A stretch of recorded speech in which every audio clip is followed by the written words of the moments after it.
শোন ভাই, আজ থেকে ইংলিশ শেখা মানে আগুন জ্বালানো।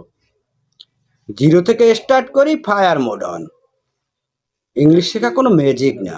প্রতিদিন 5 মিনিট দিস, এক ওয়ার্ড শিখ, একটা সেন্টেন্স বল জোরে। I am learning, I am growing. ভুল হলে ভয় পাবি না, ভুল থেকেই আগুন জ্বলে। মিররের সামনে দাঁড়া, বল I am not shy, I am on fire. আর যারা ইংলিশ ফ্লুয়েন্ট ওরাও শুরু করেছিল জিরো থেকে। তুই পারবি, ভুলে যাস না, তোর ভিতরে আগুন আছে। ভুল কর, শিখ, আবার চেষ্টা কর। Mistakes equal proof of movement.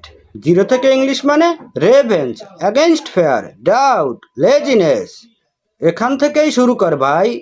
Fire mode always on. তুই যখন বলবি hi, I am Sardar, nice to meet you, মানুষ তাকিয়ে থাকবে, because you are fire. Zero থেকে ইংলিশ, ইংলিশ থেকে রেসপেক্ট ভাই। এটা তোর মুভমেন্ট, গো ক্রাশ ইট।